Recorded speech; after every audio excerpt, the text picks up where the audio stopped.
현대인들이 경험하고 있는 심리적인 증상 중에 호더스 증후군이라는 말이 있습니다. 호더라는 말은 무언가를 모으고 또 저장하는 사람을 뜻합니다. 다른 말로 저장 강박증이라고도 표현합니다. 한번 물건을 소유하게 되면 도무지 그것을 버리지 못하는 사람들을 우리는 이렇게 부릅니다. 한 번은 TV를 보니까 이렇게 버리지 못하고 또 정리하지 못하는 사람들의 집을 찾아가서 그들이 버리는 것을 도와주고 또 집을 정리해주는 또 프로그램이 있는 것을 보게 되었습니다. 또 그런 사람들을 취재하는 방송을 한번 본 적이 있는데요. 그 집을 찾아가는데 이미 그 집을 찾아가는 길 자체가 쓰레기장인 것을 보게 됩니다. 이런 곳에 사람이 살고 있을까라는 생각이 드는 것이죠. 집에서 사람이 나오고 그 집에 들어가는데요, 저는 참 놀랐던 것이, 보통 집의 문이라는 것은 걸어서 들어가야 되지 않겠습니까? 그런데 그 문까지 다 물건들이 차서 이 기자가 기어서 그 집으로 들어가야 하는 것이었습니다. 집에 들어가 보니까 여러 가지 쓰레기와 또 여러 가지 자동차 타이어도 있고요, 게임기도 있고, 누가 봐도 쓰레기에 가까운 것인데 그것을 가지고 버리지 못하고 함께 사는 모습을 볼 수 있었습니다. 그 기자가 그 집에 사는 주인분에게 이렇게 물었습니다. 왜 이렇게 쌓아두고 사세요? 이렇게 물었습니다. 그분이 이렇게 대답했습니다. 그냥 그렇게 됐어요. 저는 이 대답이 참 인상적이었습니다. 우리의 삶의 모습 같기도 했습니다. 오늘날의 우리의 삶이라는 것이 그냥 그렇게 살다 보면 무거워지고 무언가가 쌓여지고 또 복잡해지는 것이 우리의 인생이라는 생각이 들었기 때문입니다. 우리의 이런 삶을 보고 과연 예수님께서는 우리에게 어떤 말씀을 해 주실까? 오늘 본문, 그것은 예수님께서 12 제자를 세상에 파송하는 장면입니다. 이제 예수님을 떠나서 세상에 들어가는 그들에게 예수님께서 과연 어떻게 살라고 그들에게 당부하시는지 이렇게 생각하시면서 오늘 본문을 한번 살펴보겠습니다. 누가복음 9장 1절과 2절을 함께 봉독하겠습니다. 예수께서 12 제자를 불러 모으사 모든 귀신을 제어하며 병을 고치는 능력과 권위를 주시고 하나님의 나라를 전파하며 앓는 자를 고치게 하려고 내보내시며. 아멘. 예수님께서 하시는 행동을 나타내는 동사들에 주목할 필요가 있습니다. 1절에 제자들을 불러 모으시고 2절에 보내십니다. 부르시고 보내십니다. 성경에 보면 많은 이야기들이 등장합니다. 그런데 그 이야기의 대부분은 하나님께서 하나님의 사람을 부르시고 보내시는 이야기들로 가득합니다. 아브라함은 고향 친척 아버지의 집에서 하나님의 땅으로, 모세는 애굽에서 가나안 땅으로, 다윗은 푸른 동산 양치는 자리에서 골리앗 앞으로, 왕의 자리로 부르시고 보내시는 역사, 그것이 성경의 이야기라는 것입니다. 그런데 오늘 이 예수님께서 제자를 보내는 이 장면은 그런 보내시는 파송의 장면들과 조금 다르고 차별화되고 독특한 것이 몇 가지 있습니다. 첫 번째로 예수님께서 어디로 보내시는지 그 목적지가 분명하지가 않습니다.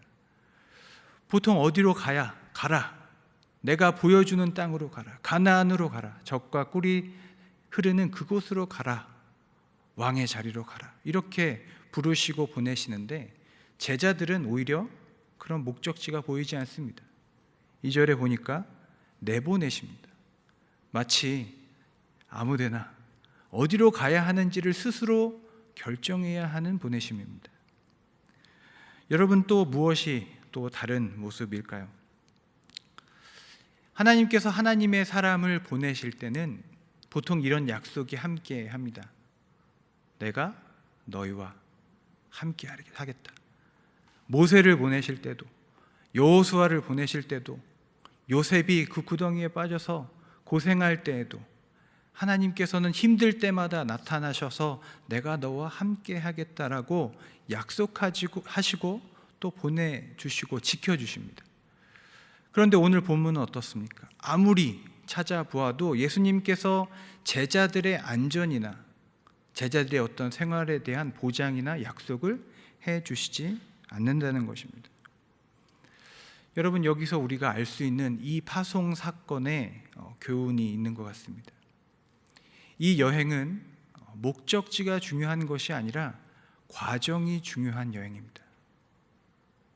그리고 하나님의 보호하심과 인도하심보다는 무엇이 중요한 여행입니까? 제자들 각자가 스스로 감당해야 할 책임과 자세와 태도를 배우는 여행, 이것이 이 파송 사건의 의미가 아닌가 생각하게 됩니다. 마치 그런 장면이 떠올랐습니다. 큰 시험을 앞둔 학생들이 모의고사를 보러 간 느낌입니다. 큰 전쟁을 앞둔 병사들이요, 훈련을 하러 나아가는 그런 모습이 연상됩니다. 예수님께서 이 제자들에게 무언가를 가르쳐 주시고 배우라고 지금 내보내신다는 것입니다. 우리는 이 특별한 파송 사건을 통해서 하나님 나라를 사는 제자들의 세 가지 삶의 방식을 배울 수 있습니다. 첫 번째, 하나님의 나라는 나눔으로 시작됩니다. 둘째, 하나님의 나라는 비움으로 세워집니다. 그리고 셋째, 하나님의 나라는 받아들임으로 확장됩니다. 나눔과 비움과 수용입니다. 이것이 제자의 삶의 태도라는 겁니다. 삶의 방식이라는 것입니다. 이 세 가지를 한번 같이 살펴보도록 하겠습니다. 우리가 가장 먼저 알 수 있는 것은 예수님께서 제자들을 보내실 때요, 그냥 보내시지 않았다는 겁니다. 1절에 예수님의 행동을 나타내는 두 번째 동사가 무엇입니까? 주셨다라는 겁니다. 무엇을 주십니까? 능력과 권위를 주셨습니다. 예수님과 동등한 능력과 예수님과 같은 권위를 제자들에게 주시고 보내십니다. 그리고 명령하시는 겁니다. 예수님께 받은, 나에게 받은 그것을 세상에 주라는 겁니다. 나누라는 겁니다. 그것을 가지고 있지 말고 나가서 세상에게, 만나는 모든 사람들에게, 그 마을에 다 나누고 전하라는 것입니다.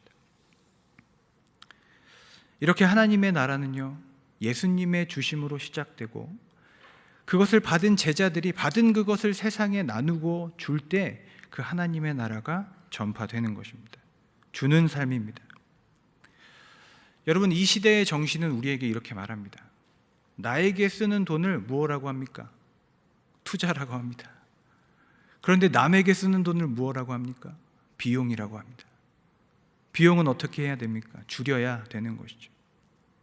나에게 흘러온 사명, 물질, 재능, 시간, 복음, 그것이 세상과 나누어지지 않으면 우리는 영적으로 어느 순간 정체될 수 있다는 것입니다.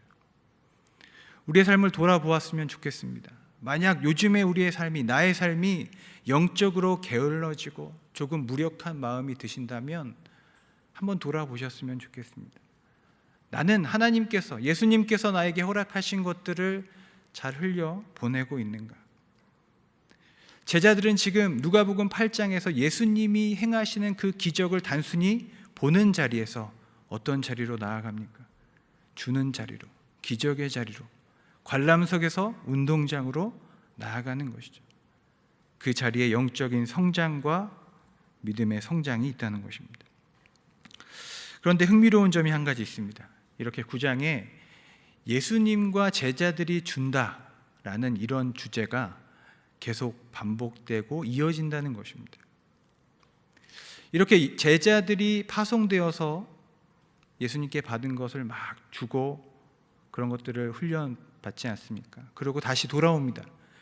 그렇게 돌아온 그들에게 일어나는 사건, 그것이 여러분 9장을 보십시오. 어떤 사건이 이어집니까? 오병이어 사건이 바로 이어집니다. 예수님께서는 돌아온 그 제자들이 이런 일들이 있었습니다라고 보고하는 그 즉시 기다렸다는 듯이 빈들로 해가 지는 곳으로 그들을 인도합니다. 그리고 이렇게 명령하십니다. 우리가 13절에 예수님께서 제자들에게 이렇게 말씀하시는 겁니다. 너희가 먹을 것을 주어라. 저는 이 장면을 보면서 마치 숙제 검사를 하는 것 같았습니다. 너희가 그렇게 나에게 받은 거 다 주고 그렇게 훈련받고 왔지. 여기서 한번 실전이다. 한번 해보자. 너희가 이제 먹을 것을 주어라. 여러분, 우리가 만약 그 자리에 있었다면 여러분 어떻게 대답하실 수 있겠습니까? 어떻게 응답하셔야 할까요? 한번 제자들의 대답을 들으시고 한번 채점해 보시기 바랍니다. 13절에 제자들이 이렇게 대답합니다. 우리에게 떡 5개와 물고기 2마리밖에 없으니 이 모든 사람을 위하여 먹을 것을 사지 아니하고는 할 수 없사옵나이다. 여러분 몇 점입니까? 네, 낮은 점수겠죠. 아직 갈 길이 멀어 보입니다. 우리는 제자들의 이 모습 속에서 우리가 왜 제자의 삶, 주는 삶이 이토록 어려운지를 깨닫게 됩니다. 제자들은 여전히 무언가를 누군가에게 줄 그런 상황이 되면 무엇을 먼저 봅니까? 지금 내 손에 무엇이 있는가? 그들이 훈련받은 것은 이것이 아니었지 않습니까? 예수님께서 주신 것을 세상에 주는 것이었습니다. 그들이 제대로 그 훈련을 이해했다면 이 명령에 자신의 손을 보는 것이 아니라 예수님의 주심, 그 주시는 능력을 바라보고 예수님께 구해야 하지 않았을까라는 생각을 하는 것이죠. 우리의 모습입니다. 우리가 주지 못하는 이유입니다. 내 손을 보기 때문에 주님 저희도 없습니다. 부족합니다라고 말하는 것입니다. 한 목사님께서 설교 중에 이런 이야기를 들려주셨습니다. 목사님께 자녀가 둘 있었는데 큰 아이가요, 이 작은 아이의 물건을 자꾸 뺏어가는 거죠. 그러니까 이 작은 아이가 목사님을 찾아와서 형이 자꾸 내 것을 뺏어간다. 그 말의 뜻은 형을 좀 혼내주라는 거죠. 그런데 이제 목사님께서 지혜롭게 그 아이에게 이렇게 대답했다고 합니다. 만약 다음에 형이 또 내 물건을 뺏어가면 아빠가 똑같은 거를 10개 사줄게 말했다는 거예요. 여러분, 이 아이의 행동이 어떻게 바뀌었을까요? 괜히 형 앞에서 물건을 가지고 갑니다.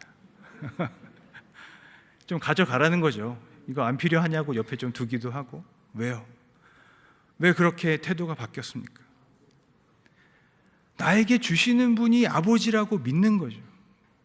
이게 사라지면, 없어지면 내 사랑하는 아버지가 이걸 10개로 베푸시고 또 충만케 채워주시리라 믿기 때문에 그걸 줄 수 있는 겁니다. 여러분, 제자의 삶이 이렇습니다. 예수님께서 우리의 공급자 되심을 믿기 때문에 세상에 아낌없이 줄 수 있는 사람, 이것이 제자입니다. 내 손에 5개의 떡과 물고기 2마리밖에 없지만 5,000명을 먹일 수 있다고 믿고 예수님께 받은 떡을, 축사하여 주신 떡을 세상에 주는 모습, 이것이 제자의 삶의 방식이라는 것입니다. 예수님이 주시는 분이기에 그 제자들도 주는 자로 살아갈 수 있다는 것입니다. 이처럼 제자의 이 파송 사건은 오병이어 사건과 이어지면서 제자는 어떻게 살아가야 하는가, 또 예수님은 어떤 분이신가를 우리에게 보여주고 있습니다. 자, 첫 번째, 하나님 나라는 무엇으로? 나눔으로 시작됩니다. 자, 두 번째, 하나님의 나라는 비움으로 세워져 간다. 본문 3절과 4절을 함께 읽겠습니다. 이르시되 여행을 위하여 아무것도 가지지 말라. 지팡이와 배낭이나 양식이나 돈이나 2벌 옷을 가지지 말며 어느 집에 들어가든지 거기서 머물다가 거기서 떠나라. 여러분, 이 명령은 조금 가혹해 보입니다. 그렇게 보내시고 능력과 권위는 주시는데 정작 실제로 필요한 것은 오히려 주시지 않습니다. 그리고 안 주실 뿐만 아니라 그것을 가지지 말라고 명령하세요. 지팡이, 배낭, 여분의 옷까지는 그래도 이해하겠는데 돈과 양식, 여기에선 제 마음이 좀 불편하더라고요.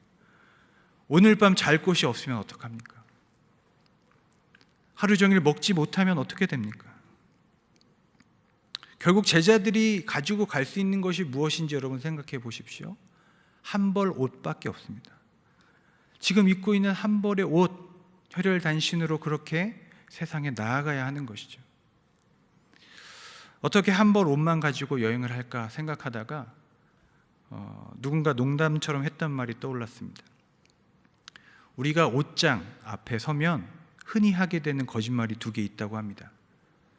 첫 번째 거짓말 이것입니다. 살 빼면 입어야지. 네, 오늘 아침에도 그랬던 것 같습니다.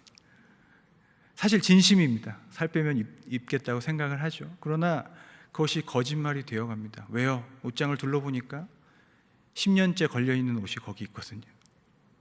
어떤 분은 아직도 교복을 걸어놓고 계시다는 분의 고백도 들었습니다. 그렇게 오늘 뭘 입을까 또 이렇게 옷장을 둘러보다가 2번째 거짓말이 이렇게 터져 나옵니다. 어떤 거짓말일까요? 입을 옷이 있을까요? 없을까요? 네, 없습니다. 입을 옷이 없다는 거예요. 제가 이 이야기를 어떤 권사님하고 했는데 그러시더라고요. 입을 옷이 있는 것은 맞다. 그런데 오늘 입을 옷이 없다는 거예요. 오늘 이 날씨에, 오늘 이 기분에 내가 입을 옷은 지금 없다는 거예요. 우리의 마음이죠. 여러분, 이 옷장의 운명이 어떻게 되겠습니까?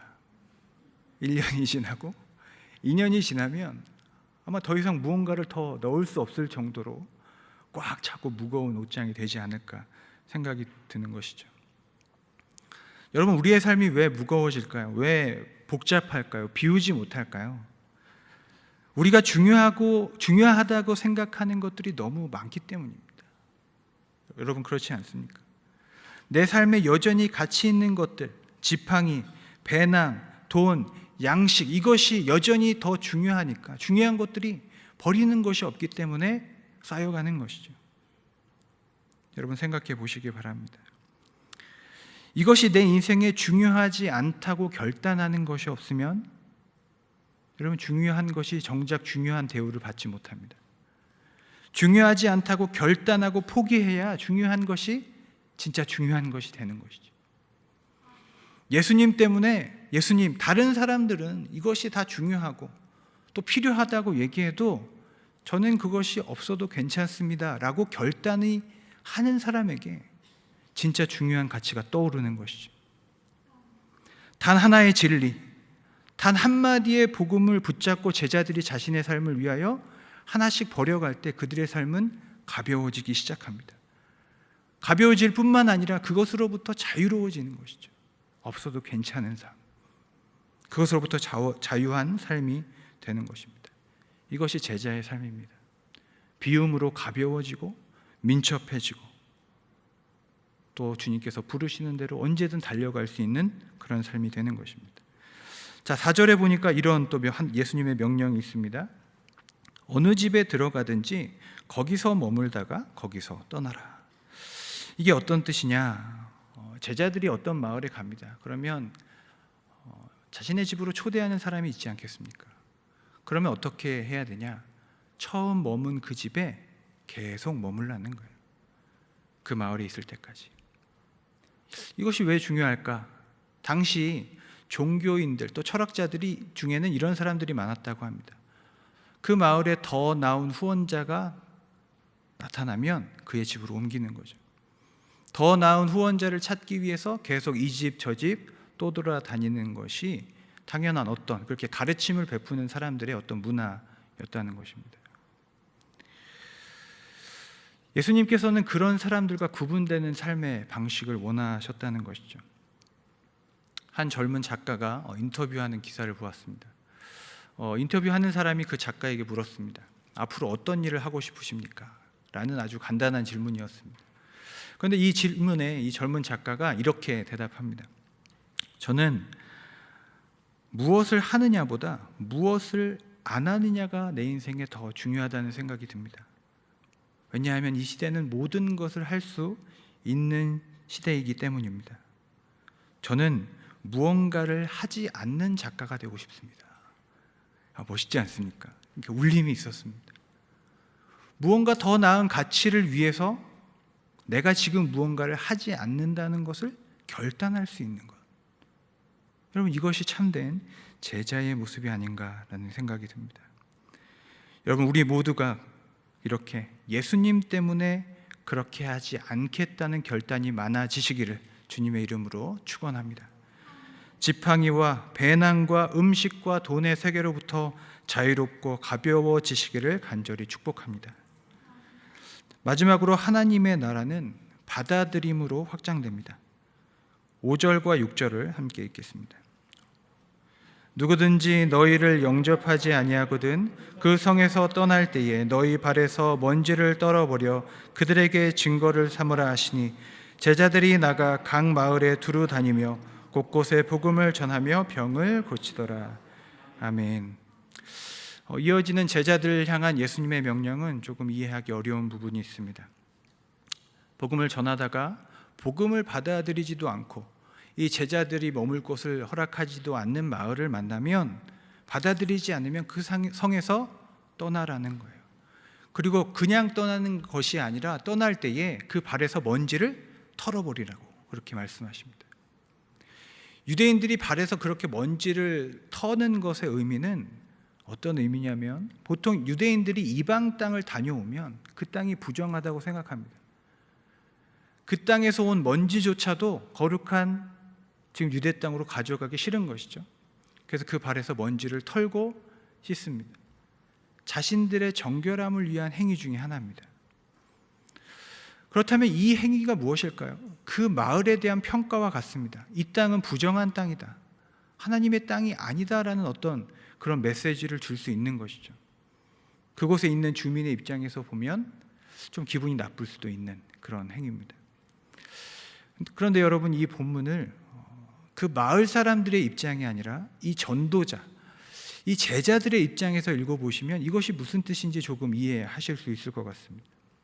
베드로의 입장에서 한번 상상해 보면 이렇습니다. 어느 마을에 갔는데 자신의 집에 오라는 사람도 없고 아무리 복음을 전해도 듣는 사람도 없습니다. 어떻게 해야 하나 가만히 앉아 있는데 예수님의 명령이 생각나는 거죠. 어떻게 해야 합니까? 성을 떠나야죠. 두 번째, 또 떠날 때 무엇을 털어버려야 됩니까? 발에 있는 먼지를 털고 떠나야 됩니다. 여러분, 이 행위를 하는 것이 쉬울까요? 어려울까요? 여러분, 이것을 한번 생각해 보시기 바랍니다. 열심히 복음을 전했어요. 그런데 아무도 듣지 않아요. 초대하는 것도 없어요. 이렇게 그 성을 떠나고 먼지를 털어버리기 위해서는 내가 이곳에서 거절받았다는 것을 인정해야 합니다. 나는 이곳에서 실패했구나. 그걸 인정할 수 있어야 떠날 수 있습니다. 보통 이렇게 거절과 실패를 당하면 우리의 마음에, 베드로의 마음에 어떤 마음이 듭니까? 내가 조금 더 말을 잘했더라면, 내가 조금 더 복음을 잘 전했더라면, 내가 좀 더 준비됐더라면 할 수 있지 않았을까? 후회, 낭망, 좌절, 분노가 우리 안에서 일어나는 거죠. 떠나기가 어렵습니다. 그 발에서 먼지를 털어버리라는 것은 무엇일까? 그렇게 주님의 일을 하다가 우리 삶에 엉겨붙는 자책과 분노와 실패감, 이런 것들을 남기지 말고 털어버리라는 겁니다. 왜요? 다음 마을이 있으니까요. 다른 곳으로 가라는 겁니다. 제가 방송을 보다가 제주도에 사는 해녀들의 이야기를 한번 들은 적이 있습니다. 제자들이 아니라 해녀님들이 전복을 따다가요, 바다에서 전복을 이렇게 바닥에서 이렇게 건져 오리고 이렇게 뗍니다. 그런데 이렇게 떼다 보면 손에 떼서 잡았잖아요. 그런데 이것을 하다 보니까 놓칠 수 있는 거예요.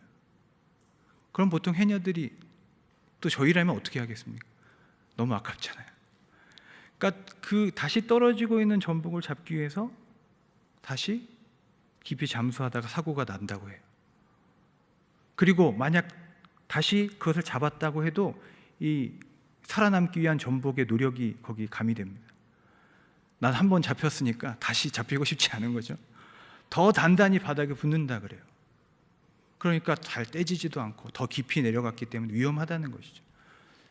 그래서 해녀님들은 그걸 따실 때 한 번 놓친 전복은 다시 쫓아가지 않는다 그래요.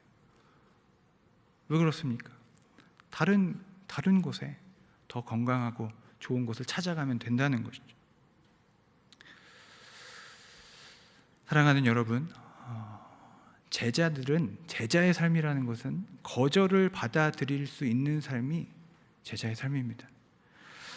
우리에게 항상 열매가 있지 않습니다. 거절도 당하고 또 실패도 합니다. 그런데 여러분, 반대로 생각하면 제자들이 거절당해야, 초청받지 못해야 다른 마을이 복음을 들을 수 있는 겁니다.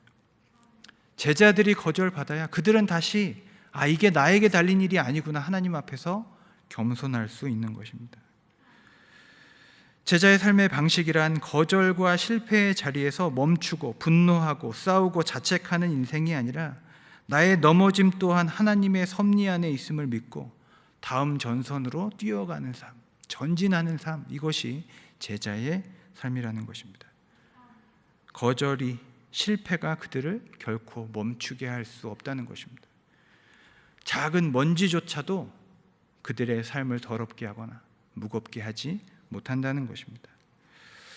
이처럼 예수님의 12 제자들은 이 파송의 사건 또 훈련을 통해서 제자가 어떻게 이 삶을, 또 오늘날의 삶을 살아갈 수 있을지를 배우게 됩니다.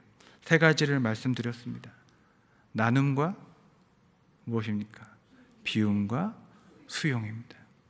이것이 제자가 염두에 두고 걸어가야 할 삶의 방식입니다. 예수님을 따르는 제자의 삶은 여러분 이렇게 주지만, 계속 주지만 또 축소되지 않는 인생인 줄을 믿습니다. 제자의 삶은 비울수록 풍성해질 줄을 믿습니다. 그리고 넘어질수록 더 담대해질 줄로 믿습니다. 첫 번째 숙제 검사의 질문을, 또 명령을 기억하실 겁니다. 오병이어 사건을 통해서 예수님께서 너희가 먹을 것을 주라, 이렇게 그들을 어떻게 보면 시험하시죠. 그런데 또 이어지는 사건이 있는데 예수님께서 다시 제자들에게 또 이런 질문을 하십니다. 뒤로 가셔서요, 9장 20절 제가 읽겠습니다. 한번 눈으로 보시면 좋겠습니다. 9장 20절에 예수님께서 제자들에게 이렇게 질문하세요. 예수께서 이르시되 너희는 나를 누구라 하느냐. 훨씬 더 어렵고 심오하고 또 중요한 질문입니다. 너희는 나를 누구라 하느냐. 이 질문에 어떻게 대답하느냐가 합격과 불합격을 결정할지도 모릅니다. 제가 대답을 읽어보겠습니다. 베드로가 대답하여 이르되 하나님의 그리스도이시니이다 하니 아멘. 여러분, 합격입니까? 네, 저라면 합격을 주겠습니다. 저는 이 구절을 읽을 때마다 이런 생각이 들었습니다. 베드로는 어떻게 이런 질문의 대답을 할 수 있었을까? 어디서 이것을 깨달았을까? 내가 아는 베드로는 이렇게 진지한 고백을 하는 사람이 아닌데 과연 어떻게 이렇게 즉각적으로 튀어나오는 이 대답은, 자신의 언어로 나오는 이 고백이 어디서 만들어졌을까? 저는 오늘 본문을 읽다가 바로 이때가 아니었나 생각이 드는 것입니다. 예수님 없이 복음을 전하고 능력으로 사람들을 고칠 때 사람들이 묻는 것이죠. 베드로에게 당신에게 이런 능력을 주신 예수님은 그러면 과연 누굽니까? 베드로가 대답합니다. 이런 말씀도 하셨고요, 저에게는 이렇게 저를 불러주셨고 이런 능력도 있으십니다. 아니, 그러니까요. 그래서 예수님이 누구시라고 생각합니까? 아니요, 질문을 다시 하겠습니다. 당신에게 예수님은 누구십니까? 아마 그는 이 파송의 사건 속에서 복음을 전하다가 수없는 이런 질문들에 맞닥뜨렸을 것입니다. 그리고 스스로에게 질문했겠죠. 이런 능력을 주시는 분, 이렇게 말하시는 분, 이렇게 행동하시는 이분은 과연 누구신가? 그리고 그 마음속에서 성령님이 역사하시고 정말 신비하고 위대한 고백이 자신의 언어로 그렇게 만들어졌는지 모릅니다. 그래서 예수님께서 그렇게 질문하셨을 때 너희는 나를 누구라 하느냐? 베드로가 대답합니다. 주님은 살아계신 하나님의 아들 그리스도이십니다. 아멘. 사랑하는 우리 영락의 가족 여러분, 오늘 우리가 제자의 삶의 방식에 대해서 한번 같이 살펴보았습니다. 우리가 잘 듣고 또 깨달았지만 이렇게 사는 것이 쉽지 않음을 우리는 너무나 잘 알고 있습니다. 그런데 여러분, 오늘 이 베드로의 고백을 들으면 용기가 납니다. 왜 그렇습니까? 제자의 삶은 예수 그리스도에 대한 참된 고백으로 이어지기 때문입니다. 제자의 삶을 걸어가다 보면 예수 그리스도에 대한 참된 고백이 단순히 입술로만이 아니라 삶을 통해서 터져 나오는 거예요. 예수님 때문에 포기해 보니까, 거절하고 실패의 자리에서 다시 일어나 보니까, 예수님께서 주신 거 세상에 주다 보니까 이제 진짜 예수님이 어떤 분이신지 나의 삶을 통해서 고백되는 겁니다. 다시 고백되고 다시 일어나게 되고, 그분이 진짜 나의 구주가 되시는구나, 그분이 진짜 하나님의 아들이시구나, 이것이 그 삶 속에서 느껴지고 고백되어진다는 것입니다. 여러분, 이 고백이 우리의 고백되기를 간절히 축원합니다. 예수님께서 이 시간에도 우리를 12 제자의 자리로 우리를 초대하십니다. 우리 모두가 예수님께서 파송하시는 그 제자의 삶을 걸어가시기를, 그 삶의 자리에서 예수님 다시 만나셔서 놀랍고 위대한 고백, 그것이 날마다 우리의 삶 속에서 터져 나오시기를 간절히 축원합니다. 기도하겠습니다. 사랑과 은혜의 하나님, 우리를 불러주셔서 감사합니다. 우리로 제자로 살게 하여 주시옵소서. 나를 둘러싸고 있는 모든 세상의 무거운 것들, 얽매이기 쉬운 것들 벗어버리고 예수님께서 보내신 그 길 걸어가게 하여 주옵소서. 예수님의 이름으로 기도드립니다. 아멘.